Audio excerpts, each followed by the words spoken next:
Hey guys, this is No Solution. I'm Scott. I thought I'd try standing up this time to see how it looked, the difference. Actually, I wanted to show my shirt. That was kind of what started it. And you can't really see it when I'm sitting down. So I got this super awesome cult satanic shirt when I saw Venom Inc. a couple years ago. I was like, oh, that's a sweet shirt, and I bought it. And it wasn't until I wore it a time or two later that I was like, it doesn't say anything about Venom Inc. anywhere on it. So I don't know if they just bought these shirts that because they look satanic to sell. Um, but whatever, it's a fun shirt. So yeah. So this video uh, is VCLT from Rick at the Dreadful Minutes. He had shown a record from Morbid Cross in one of his recent videos, and it had art from Shagrath, who does a lot of album art, but he's also in Acid Witch and Shitfucker, and I'm a big fan of his. So that prompted me to check it out, and I really liked it, and was looking around to buy a copy and saw that there were only LPs available and they were quite expensive. So I just commented to Rick that I really liked it, and hopefully I'd be able to find a copy.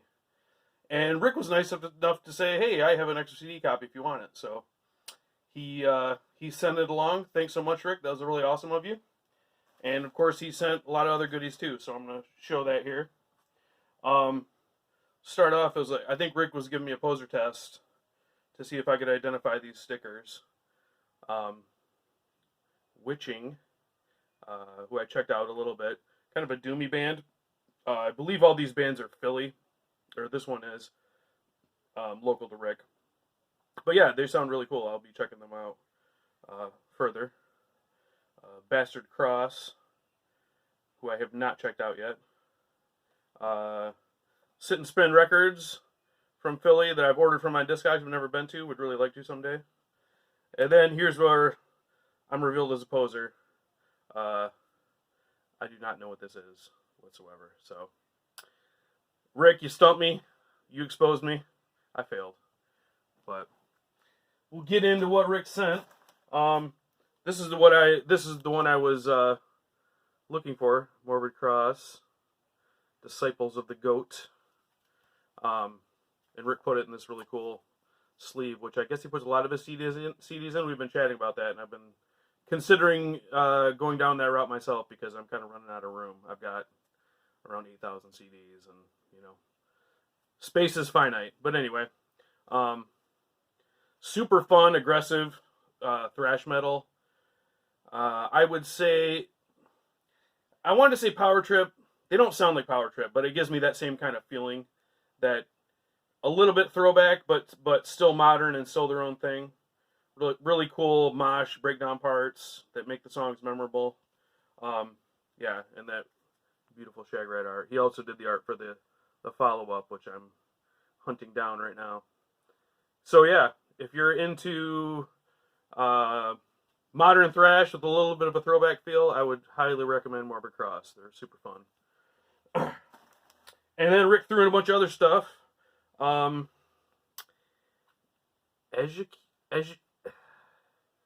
trying to remember my high school Spanish, and it's a failing proposition. Executor? I don't remember if the J is silent or not. I'll have a link below, so you don't have to decipher my ramblings.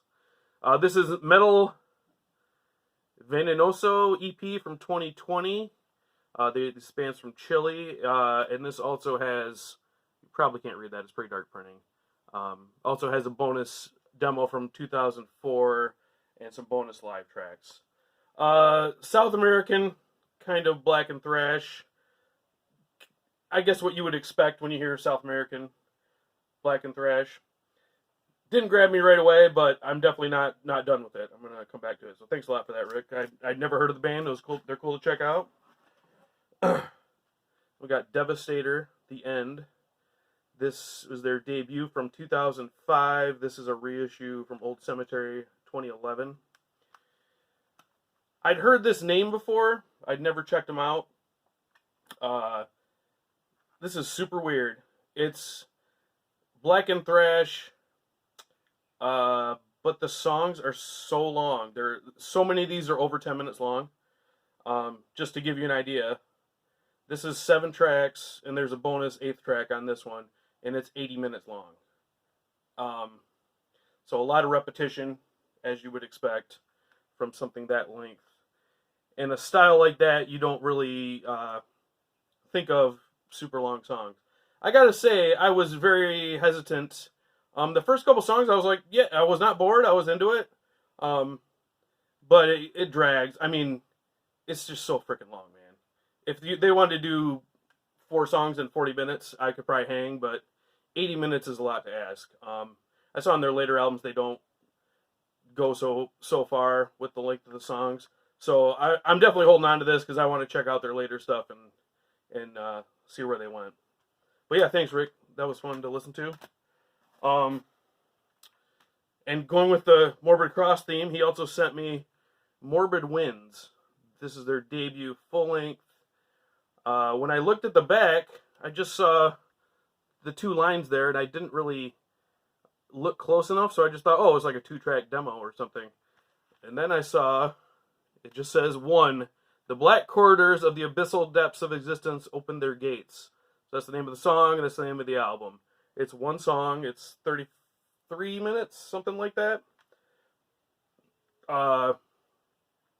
Black metal. Oh, it's on Morbid Chapel too. Sorry, I think this came out in 2021. I'm trying to figure out a way to describe this. Definitely in the Norse vein, but very atmospheric, and not atmospheric as in keyboards and wind sound effects and stuff like that. Just a really cold feeling. This is one I gotta listen to way more. I just listened to everything once so I could have something to say about it, and it kind of failed me in this case. What I can say is I liked it a lot. When I saw a 33-minute song, I was like, oh no, this is gonna be garbage. But I'm really into this. I'm gonna be definitely listening to it way more. So yeah, thanks for turning me on to that, Rick. And then I was gonna throw the box away. There was, some bubble wrap and whatnot in there. And I pulled out something that looked like just a tube of bubble wrap. I was like, oh, that's weird. And then I felt it, and there's something in there. So luckily, I unwrapped it, and Rick sent me a Morbid Cross shot glass. So I'm glad I checked the package better. Thanks a lot, Rick. That's awesome. Yeah, so that's that. And Rick, I have a package sent your way. Hopefully you have it by now. Kind of continuing in the Rick vein, he had done a unboxing of his Full Moon order, and I was a big fan of Full Moon back in the day, back in high school. They would release a movie monthly, and I had written down all the release dates, and I'd run after school to the video store to make sure I'd get the one copy that they had so I could see it first. A lot of them stunk, but even the ones that stunk were kind of fun in their own way. So I commented on Rick's video, and he had said, oh yeah, they have a big sale coming up. And so when they had the sale, I checked it out, picked up a few things. I got the Subspecies first 3 movie Blu-ray. These are vampire movies. There's little creatures, which apparently are the subspecies of the title. But they really didn't have enough money to use them very often, so they're just kind of in there for like a minute in each movie. The main vampire is sort of like a Nosferatu type, and he's the most fun. He's just, you can tell he's having a blast chewing the scenery, and yeah, some good stuff here. If you're into a low budget vampire movie with some cool gore effects, I would recommend the Subspecies movies. They made a 4th one, and it was dog shit, so I would stop at 3. Full Moon threw in a mask. I'm assuming they're drowning in these. I can't get rid of them, so I got a free mask. What else did I get? Meridian, a early Sherilyn Fenn movie where she falls in love with a werewolf or something. I saw it years ago. I'm hazy on the plot now, but what I do remember from my teen years is, as Ric Flair would say, Sherilyn Fenn is all the way alive in this movie. She gets naked with the werewolf, and as a teen who loved Twin Peaks, that made this a 5-star classic. So I'm looking forward to seeing it again, seeing how terrible it is. And even if it is terrible, it's got Sherilyn Fenn naked, so you can't lose on that front. And then I got Trancers 2 and Trancers 3. If you're not familiar, these are kind of a cross between a time travel and kind of a private detective noir and zombie films. Super fun. Tim Thomerson is the star, and he was awesome in everything. I don't know if he's acting anymore, but Helen Hunt also got her start in the first movie.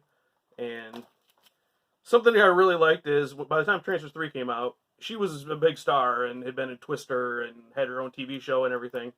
But she came back to do a part in this movie. A small part, but she did. She didn't have to do that. So I've always respected her for that. Yeah, all three of these are fun. Again, the series continued, and it sucked after that. So don't worry about that. And then I wasn't going to show these, but I might as well own up to being a dirtbag. Famous TNA 2. I'm a big fan of Darcy the Mail Girl from Joe Bob Briggs, and she's the host of this. So I got this, and well, I got part 2, so now I got to get part 1. So Old Timey Boobs, hosted by Sybil Danning. So there you go.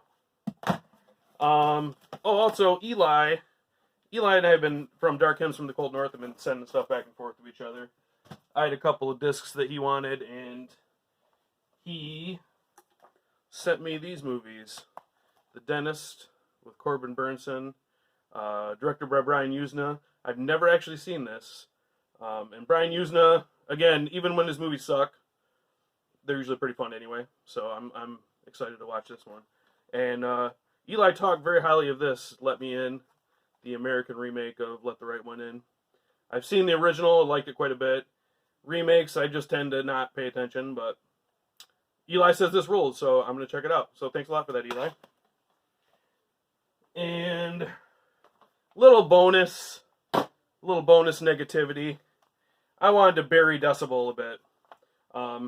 I started getting Decibel around when it came out in the mid-2000s. I had a subscription for a few years.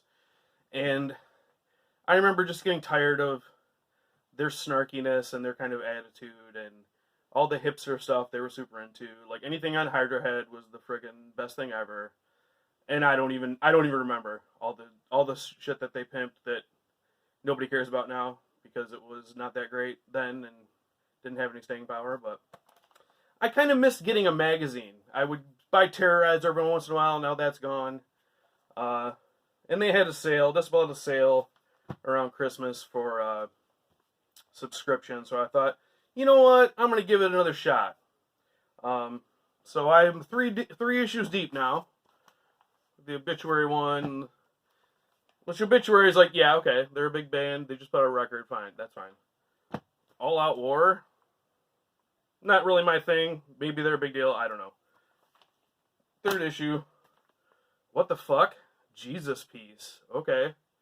Some hardcore band, apparently. So I was like, well, I'm going to learn about this band. Whatever, I already have the magazine. I start reading it. Then I see the byline. Here we go. Fucking Grim Kim. Are you kidding me? The famous Antifa grifter. She apparently we're not done with her. She's still around. So, and the fact that she thinks this band rules makes me not even ever care about them. What else have I gleaned from these magazines? Do you like 20 Buck Spin? Because Decibel does. Every freaking mini article about a band, like over 50% are about 20 Buck Spin bands. So I don't know if 20 Buck Spin is paying them or if they're the new hotness now, so they're just covering that. I don't know. Yeah, not for me. Every issue, it seems like we've got a preview of their fest. In the previous issue, we had like a review of their previous fest. Alright. Maybe put that on your website, your friggin' promotion. It's thin as shit now, too. I remember it being much more substantial. And let's see, what else? What else pisses me off about this magazine? The reviews. Okay, let's get to the reviews. Yeah, I know you can get reviews anywhere online, but I really just, being an older person, I guess, I just tend to like click around and not really read it. Or if it's on the page, I'm like, all right, I'll check that out. Every review is either an 8 or a 7. And if they really hate the record, it's a 5. I don't even know what the fucking scale is. I assume it's 10. But I don't know, because it's all 8, 7s, and 5s. Oh, pardon me. They really like the new Night Demon, so that got a 9. In the same, you know, whatever's hot now, that's what we're going to. So yeah, Decibel, I gave you another shot. Sorry, I think it's over between us. I'm sure you're crying, but yeah, maybe I've aged out of it. I don't know. Yeah, guys, let me know. Let me know what you think about Decibel. I'm curious if anybody still gets it or thinks it's worth a shit. Yeah, thanks for watching, guys.